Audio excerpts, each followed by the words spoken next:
Wait, how did he do that? Is this not the Unity robot?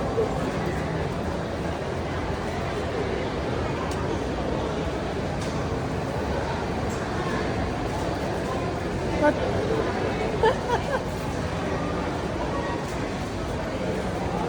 Why did they give him a jacket? Wait. Get out of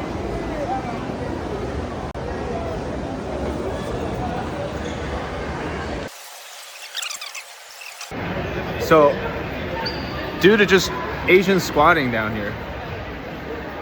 What the heck?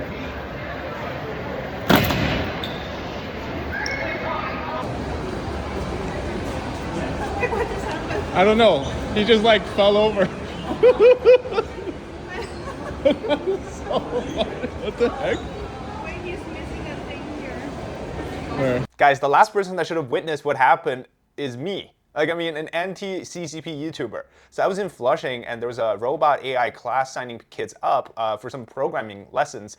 And this Unitree robot was out in front, so I decided to film some stuff, you know, seeing a Unitree robot in real life. Little did I know, and I swear the whole time I was not touching it. Okay, there was no black magic or hacking involved. I was just trying to interact with it, you know, keeping distance, and it just fell. Now, let me just say, Chinese robots, quite appealing in some sense that it looks interesting when you see it for the first time. It's kind of cool to look at.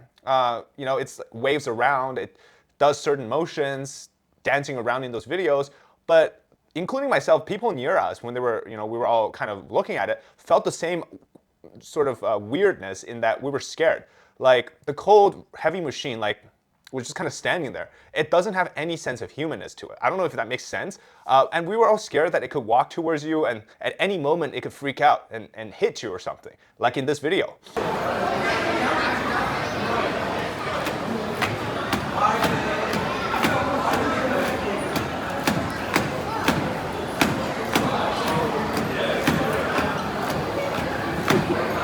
The whole time we were scared that something like this could happen. But at least, you know, it solved some employment issues in China.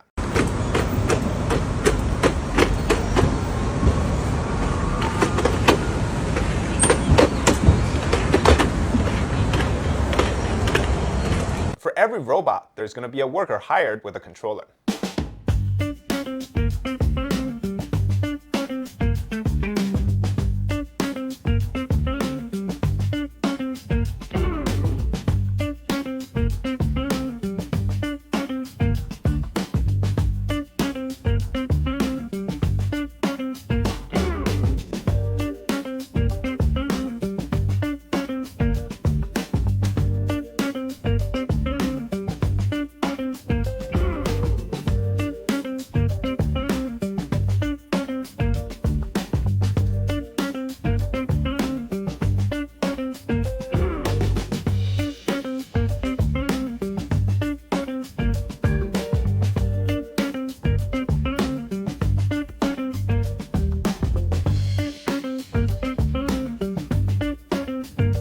But today's topic is actually about this video. I like living in a giant industrialized futuristic city because I grew up in such a small town America. This is an American man married and lives in China. He gets paid around $4,000 a month USD, and he shows off how his living expenses are in Shenzhen, which is a tier 1 city in southern China. Now, his current job actually pays a bit more, which is $3,500 plus his social media earnings, so it ended up being higher at $4,700, but for math's sake, we're just gonna use 4,000. Now, the problem with this video isn't how bad things are or how good things are. I think there are certain advantages to living in China, such as, you know, as the convenient things goes, right? Like there's robots, there's taxis, whatever. But that's not the main point of this video. This video is trying to paint a picture as if like that wage in China is somehow an average wage or the average lifestyle of people. In reality, the worst life in America may actually be the highest life for many people in China. Now, 4,000 USD doesn't sound like a lot of money in the US, and it isn't. With how things are, how expensive things are, 4,000 is really not a lot of money, especially if you live in cities like New York or LA. But it is a lot of money if you go to China or anywhere in Asia. In reality, this gentleman is paid around 27,000 yuan a month to live in China. So what does that kind of money look like? Who makes that much in China? Well, engineers, finance industry professionals like bankers, CPAs, in 2023, three professions made over 20K a month on average, and these are AI and semiconductor engineers and high-level managers in companies. So with the reality of how China's wage really goes, only a minority of people earn 20 to 30K RMB or yuan a month in China. And these individuals are concentrated in the four major cities like Beijing, Shanghai, Guangzhou, and Shenzhen. This gentleman obviously lives in one of those cities. In other words, the lifestyle of this person is equivalent to the lifestyle of a Silicon Valley AI engineer in San Francisco. He gets that in China. Now, obviously, as an expat, right, you're living this lifestyle. You're living like a king, and everything seems cheap to you, and everything's great. And when you're back home with the same amount of money, you're not going to be able to enjoy that lifestyle. And that's for a reason. It is because the lifestyle you lived in as an expat is the same lifestyle as somebody from China who is an engineer. So if we were to compare the lifestyles of an engineer in China versus the lifestyle of an engineer in the US, you begin to see a huge difference. Now, the problem is, to earn that much money in China, it often means you have to do 996 work culture, which is 12 hours a day, 6 days a week to earn that much. Or, there's the fear of being replaced. And you have to have graduated from a top university in China and have had possibly experience interning or working at one of the FANG companies in the Bay Area anyways. But like I said, AI engineers in the Bay Area, in Silicon Valley, can take home $500,000, as this example, with 2-3 years of experience in FANG and a graduate from one of the top universities in the US. Which means, if we are to exchange that back to the yuan, is around 3.4 million yuan, which is actually more than 10 times the amount that this gentleman in the video makes. So if that person were to go to China, he would be living a literal king's lifestyle, or anywhere in Asia. So there's probably some other exceptions, right, in China as well, such as DeepSeek. Allegedly, this company is paying people like interns 200,000 yuan a month, or roughly 30K USD a month, hefty salary. But again, that's around 360,000 USD a year, which is also good, but not as great as some of the amount that you can earn in the Silicon Valley area, and that's just one company. Now, here's the core issue. The target audience for that 4,000 yuan a month salary is not the engineers who are working in Silicon Valley. It is the average American who is or was or could be making 4,000 in China, but is currently not. So they could be maybe working at Starbucks, making 2,500 a month, or they could be maybe at an entry job working for 3,500 a month. But the point is, they want you to believe that making 4,000 in China is heaven, and it is the regular thing to have. But no, because being an expat in China, just like being an expat in Thailand, Vietnam, Taiwan, South Korea, your life is an exception. It is not the norm. So that's not what a Chinese life is like. That's the life of an American in China. So the question is, could everybody go to China and live like this? Well, probably not, because you, for one, have to have a work permit or visa there, and for two, you have to speak the language, so it's not feasible. But they want you to feel the comparison, which is how bad life is here in America and how good life is in China. Now, I mentioned, right, the people here that they probably can't live this way in the US, but can do so in China, is because the lowest lifestyle of this person in the US is the highest in China because of the huge gap in the disparity of income.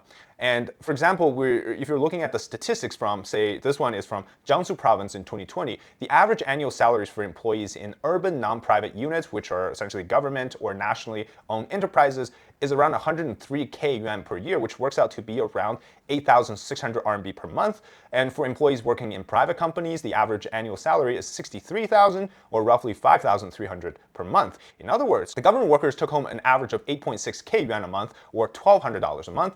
Private sector employees took home 5.3K, or $780. This is the average of a regular Chinese worker. And everybody knows that, in this video, you see there's people cleaning the streets, there's people maintaining parks, there's people collecting garbage in China. It's because there's a sheer number of workforce, the number of population is high. You have people who basically can do work for very cheap, do labor very cheap. You can go on one of these apps where you can hire a person to install a fridge, movers, or install an AC unit for very cheap in China. It's because the average cost of labor is very, very low. And so that just implies that with the average income, a large portion of people earn well below that level. So earning 20,000 RMB a month is far from easy. I can do the same thing. I can take my current job as a YouTuber to Asia, say in Thailand, Vietnam, South Korea, Japan, or Taiwan, easily live the most luxurious lifestyle I can imagine. I wouldn't want to brag about that because that's not the lifestyle of a person in Thailand or Taiwan would be living. If I were to think or pursue a career where those high numbers are made, each month, it's much better to do that in the US because guess what? With that money, I can buy a home instead of living in an apartment. I can have multiple cars. I can, have vacations to different countries whenever I want. There's a lot of things that you can do with that amount of salary, which again, in China, with that amount, you wouldn't be able to because you'll be working long hours, you'll be traveling on subways, and you don't have your own private stuff, plus all the other stuff like free speech you don't have, practice religions you don't have. It's just a lot of things that's not being accounted for here. Now, some of the other comparisons I think make no sense in the video. For example, he said a whole chicken costs $5. You can get the whole chicken for $5. You can get a whole crate of eggs for about $2.50. In my local market, I can get a whole chicken for $5 here too. Some of the items here cost $1.99, $2.99. That's pretty common everywhere. One thing that they are correct on is how eggs are cheaper there. I haven't seen a dozen egg go for less than $3.50 here. But over there, you could get it for as cheap as $2 or $2.50. But the cost of owning a home, it's actually pretty similar. I was reading on some of the comments from Chinese internet users. You make 20,000 a month yuan. Owning a home, the monthly mortgage could be like 18,000. So you end up getting drowned in mortgage payments anyways. Same here. If you own a home in the U.S. and you make 4,000, 30% is probably what you end up having left over after paying the mortgage, or maybe even more. I'm not so sure. But the point is that burden is the same in the US or China. So from one article, I found these examples online. I think it's quite striking in terms of the picture that you can paint with how much money you have. So if your monthly income is only a few thousand, there's not much to agonize over. If you're making 50 or 100,000, life feels far less burdensome. But at 20,000 plus, it's an awkward plateau. You have more choices, yet you're still far from any real sense of freedom. Grace, 27, lives in Shanghai, says, after 5 years of working, my salary went from 8,000 to 25,000 yuan, not USD. Meanwhile, a Chanel CF bag went up from 30,000 yuan to 60,000 yuan. I can never earn faster than the prices rise. I've gone from sharing an apartment in Boshan to living alone in a studio. It's better, but still nowhere near truly comfortable. Xiaokong, 26, from Chengdu City, says housing prices in Chengdu have skyrocketed, more than doubled since 2014. Some new developments are already close to 30,000 per square meter. Luckily, rent is still manageable. After normal expenses, I can save around 20,000 yuan a month. Jake, 28, lives in Beijing, says, I switched jobs last year and got a 50% raise. The weekend I got paid, I went straight to the dentist and got Invisalign. It cost me 35,000 yuan. I would have never even considered that before, so I really enjoy these occasionally big ticket expenses. Kim, 29, from Hangzhou, says, the moment you pay a down payment on a home, it's like going back to square one overnight. You hesitate to take taxis, you hesitate to knock down walls during renovations. You keep thinking, if I saved a bit more, I can afford something like a dryer. But in reality, you still can't bring yourself to buy it. Lao Yang, 37, in Yantai. My older daughter is starting middle school next year, and the younger one is 4. Kids are basically money-burning machines. My daughter's shampoo costs $150 a bottle, while I just take shampoo from hotel rooms. The video also talks about the rent specifically. In this gentleman's video, he pays around 1,000 a month, which is 7,000 yuan for a 3-bedroom apartment, which you can see in China. They're all in these high rises, pretty basic. You just look out the window, it's just city skyscrapers. If you want to get a mansion or an actual standalone home, it's impossible to do that in China. Most people don't have that. That's reserved for rich people. If you want to buy a house in the US, it's probably the standard. And this video here from also CNBC, the woman says she gets subsidized. With a balcony located downtown Chengdu, just a 5-minute walk from the subway. My rent is $556 per month, but my job pays half of that as a benefit, which means I only pay $278 a month. For her rent, which is around 500 a month, so she only pays half of that. It's very possible that the gentleman's rent was also subsidized. He just doesn't mention it. And so the reason is, if you're an expat, they usually negotiate a term with you, including subsidizing your rent, your transportation cost, and even childcare costs. So I think the moral of the story is, as an expat living in China or wherever else in Asia, life is on easy mode. But don't let that fool you into thinking that this is somehow the same lifestyle that everyone lives in China or in Asia.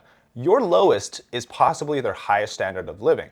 And so this is not some sort of a regular case. This is a unique case of individuals who found success in those areas, and they're enjoying a pretty good life. And for that same quality of living in the US, you probably get paid much more.